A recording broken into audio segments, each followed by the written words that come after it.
భారతావని ఉసురు తీస్తున్నదెవరు? దేశంలో ఇప్పుడు జరుగుతున్న మొత్తం గందరగోళానికి మూల కారణం ఏమిటి? కొంతమంది చెప్తున్నట్లు ఇది దేశానికి ఉపయోగపడుతుందా లేక ఆర్థిక వ్యవస్థని అతలాకుతలం చేస్తుందా? ఒక్కసారి నిజాయితీగా ఈ విషయాల్ని పరిశీలించండి. మోడీ నిజాయితీగా చేస్తే మంచి ఫలితం రావచ్చు. కానీ నిజాయితీగా చేస్తున్నాడా లేదా అనేదే అసలు విషయం. సమాజంలో ఒక పెద్ద మార్పు తలపెట్టినప్పుడు దానిని సమాజంలో ఉన్న పెద్ద మనుషులతో మొదలు పెట్టాలి. అప్పుడే సామాన్య ప్రజలు కూడా హర్షించి దానినే అనుసరిస్తారు. కానీ ఇప్పుడు జరుగుతున్న తంతు అంతా సామాన్య ప్రజల నుంచి మొదలుపెట్టి పెద్దల్ని వదిలేశారు.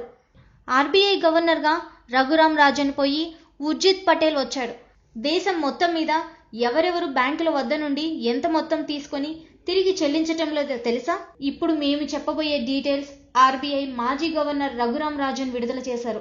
ముఖేష్ అంబానీ 1,87,070 కోట్లు, అనిల్ అంబానీ 1,24,956 కోట్లు, రూలియా బ్రదర్స్ 1,01,461 కోట్లు, అనిల్ అగర్వాల్ 1,03,340 కోట్లు, గౌతమ్ అదానీ 96,031 కోట్లు, సైరస్ మిస్త్రీ 80,701 కోట్లు, మనోజ్ గౌర్ 75,163 కోట్లు, సజ్జన్ జిందాల్ 58,171 కోట్లు, ల్యాంకో మధు 47,102 కోట్లు, జిఎం రావ్ 47,976 కోట్లు, విఎన్ దూప్ 45,400 కోట్లు, జీవికే రెడ్డి 33,933 కోట్లు.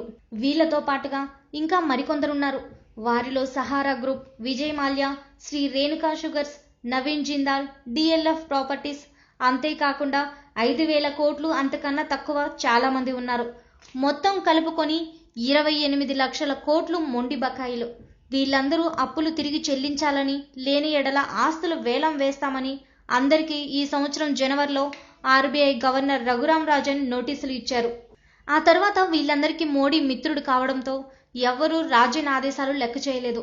దీనితో అనుకున్నట్లుగానే రాజన్ వీళ్ళ ఆస్తులన్నీ మదింపు చేసి వేలానికి నిజంగానే సన్నాహాలు చేశాడు.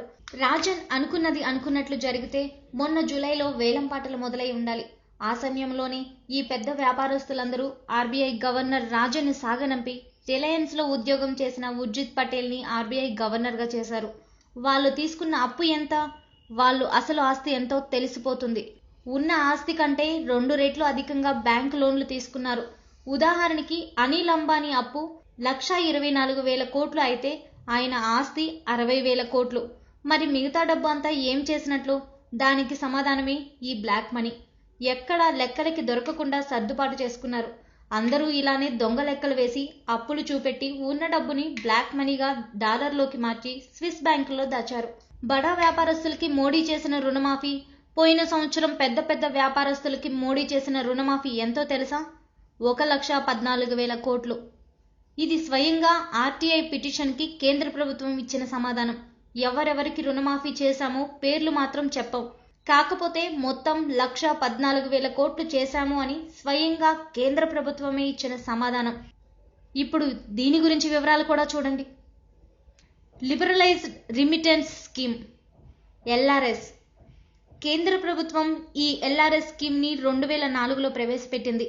దీని ముఖ్య ఉద్దేశం విదేశాలకి పోయే భారతీయులు రూపాయలని డాలర్లోకి మార్చుకొని అక్కడ అవసరాల కోసం డాలర్ని వాడుకోవడం. మొదట $25,000 లిమిట్ అన్నారు. ఆ తర్వాత 50,000కి, 75,000కి, $125,000 పెంచారు. బీజేపీ ప్రతిపక్షంలో ఉన్నప్పుడు ఈ స్కీమ్ని రద్దు చేయాలని, దీనివల్లనే మన డబ్బు బ్లాక్ మనీ రూపంలో విదేశాలకు తరలిపోతుందని నానా గొడవ చేశారు. తీరా అధికారంలోకి వచ్చాక ఏ స్కీమ్ అయితే రద్దు చేయాలన్నారో దాన్నే 2 రెట్లు అధికంగా పెంచి, అనగా ఒక్కరికి $2,50,000 లిమిట్ పెంచారు. అంతేకాకుండా ఇంత మొత్తం మైనారిటీ తీరని చిన్నపిల్లలు కూడా తీసుకెళ్లొచ్చని సడలించారు. అనగా 2 పిల్లలు ఉన్న ఒక కుటుంబం 4 కలిసి అమెరికా పోతే 7 కోట్ల రూపాయలు డాలర్లలోకి మార్చుకొని తీసుకువెళ్లొచ్చు. ఇలా సంవత్సరానికి ఎన్నిసార్లైనా ఎన్ని దేశాలకైనా తీసుకెళ్లొచ్చు. ఈ స్కీమ్ ని అడ్డం పెట్టుకుని విదేశాలకు తరలించిన మొత్తం గత 3 సంవత్సరాలలో 10,700 కోట్లు, అనగా $1.6 బిలియన్.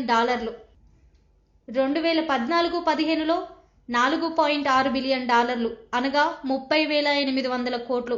2015-16లో $5 బిలియన్, అనగా 33,500 కోట్లు. 2016-17లో ప్రస్తుత ఆర్థిక సంవత్సరం ముగియటానికి ఇంకో 5 నెలలు ఉంది, ఏప్రిల్ నుండి మార్చి వరకు. ఈ ఆర్థిక సంవత్సరంలో కూడా అంతకు ముందు కంటే ఎక్కువే ఉంటుంది, కానీ తక్కువ ఎంత మాత్రం ఉండదు. కాబట్టి ఈ సంవత్సరానికి సుమారుగా 35,000 కోట్లు వేసుకుంటే మొత్తం ఎల్ఆర్ఎస్ పథకంలో దేశం దాటిపోయిన డబ్బు అక్షరాల గత 3 సంవత్సరాల్లోనే 1,10,000 కోట్లు. ఇది మొత్తం నల్లధనమే. అంతేకాదు, ఇంకో ఆశ్చర్యకరమైన విషయం ఏంటంటే 90% పైగా ఒక్క గుజరాత్ నుండే తరలిపోయింది. ఉపయోగించుకున్నది కూడా 90% మంది గుజరాతీలే.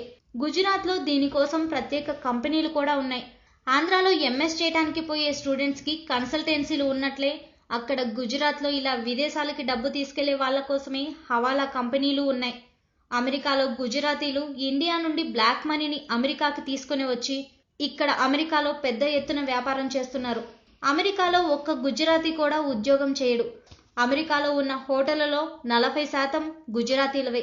మొత్తం 53,000 హోటల్స్ ఉంటే దానిలో 21,000 హోటల్స్ గుజరాతీలవే. ఇండియా నుండి బ్లాక్ మనీని ఇక్కడికి తరలించి ఇక్కడ వ్యాపారాలు చేస్తున్నారు. అమెరికాలో రాజకీయ పార్టీలకి చందాలు ఇచ్చేది భారతీయులలో ఒక్క గుజరాతీలే. భారతీయులు విదేశాలలో వ్యాపారం చేస్తున్నారు అంటే అది ఒక్క గుజరాతీలే, అది కూడా ఇండియా నుండి తెచ్చే బ్లాక్ మనీతో. ఆఖరిగా గుజరాతీలు దేశభక్తి గురించి ఇండియన్ ఆర్మీలో 121 క్యాడెట్స్తో హర్యానా అగ్రస్థానంలో, ఆ తర్వాత పంజాబ్ 2వ స్థానంలో ఉంది. ఆ తర్వాత మిగతా రాష్ట్రాలన్నీ ఉన్నాయి. దీనిలో గుజరాత్ స్థానం ఏమిటో తెలుసా? ఒకే ఒక్క క్యాడెట్తో ఆఖరి స్థానంలో ఉంది. దీని గురించి సునీతా సింగ్ చేసిన ఒక కామెంట్: నా జీవితం అంతా ఆర్మీలో పనిచేసి రిటైర్ అయ్యాను. నా సర్వీస్ మొత్తం కాలంలో ఒకరో ఇద్దరో గుజరాతీలు ఎదురుపడ్డారు అని చెప్పాడు. ఇది ఇండియన్ ఆర్మీలో గుజరాత్ పాత్ర. ఇలాంటి వ్యాపారస్తులకి భక్తులందరూ జిందాబాద్ కొడుతున్నారు. ఇదండి పెద్ద పెద్ద వ్యాపారస్తుల భాగవతం. బ్యాంకుల నుండి లక్షల కోట్ల డబ్బులు తీసుకోవడం, లెక్కలు చెప్పకుండా అప్పులు చూపెట్టడం, వాటిని నల్లధనంగా మార్చి విదేశాలకు తరలించడం, అక్కడ స్విస్ బ్యాంక్లో డాలర్ల రూపంలో దాచుకోవడం, మరికొంతమంది విదేశాలకు తరలించి అక్కడ లాభసాటి వ్యాపారాలు చేయడం, హవాలా ద్వారా అక్కడివి ఇక్కడికి, ఇక్కడివి అక్కడికి మార్చి ఎక్కడా ట్యాక్సులు కట్టకుండా తప్పించుకోవడం. ఇలాంటి వాళ్ళందరికీ దగ్గరుండి మరీ సహాయం చేస్తున్న మోడీ సామాన్యుల మీద మాత్రం యుద్ధం ప్రకటించాడు. ఇదండి గుజరాత్ వాళ్ళకి అండగా ఉంటున్న మోడీ, అమిత్ షా కథ. వాళ్ళ వెనుకున్న బడా వ్యాపారస్తుల కథ. నిజానికి నోట్ల రద్దు మంచి పని, కాకపోతే అది పైన చెప్పిన పెద్దలతో మొదలుపెట్టి ఆఖరికి సామాన్యుల వద్దకి రావాలి. అలా చేసినప్పుడు ప్రజలందరూ మోడీ నిజాయితీని అర్థం చేసుకుని సహకరించేవారు. ఆఖరిగా ఒక్క మాట, రిలయన్స్ జియోని ప్రారంభిస్తూ ముఖేష్ అంబానీ ఉచితంగా ఎలా ఇస్తున్నారా అని విలేకరులు అడిగితే ఆయన చెప్పిన మాటలు ఒకసారి గుర్తు చేసుకోండి. నష్టం కోసం వ్యాపారంలో ఎవరూ పెట్టుబడులు పెట్టరు, ముందు ముందు మీరే ఆశ్చర్యపోయే సంఘటనలు చూస్తారు. ఇది ఆయన అప్పట్లో ఇచ్చిన సమాధానం. ఇప్పుడు జరుగుతున్న పరిణామాలే ఆయన చెప్పిన ఆశ్చర్యకర సంఘటనలేమో. ఆర్బీఐ గవర్నర్గా ఇప్పుడు ఉన్నది ఒకప్పుడు ముఖేష్ అంబానీ దగ్గర పనిచేసిన ఉద్యోగి. ఇప్పుడు ఎన్ని నోట్లు ప్రింట్ చేస్తున్నారో, ఎన్ని బ్యాంకులకు తరలిస్తున్నారో, మరెన్ని రిలయన్స్ గోడౌన్స్కి తరలిస్తున్నారో ఆ దేవదేవుడికే తెలియాలి. ఏది ఏమైనా గుజరాత్ వ్యాపారస్తులు అందరూ కలిసి మళ్ళీ నమోని ఈ కొత్త నోట్లతో గెలిపించడం ఖాయమే. నమో నమో, ఈ దేశాన్ని దేవుడే కాపాడాలి. Like and subscribe Eagle Media Works.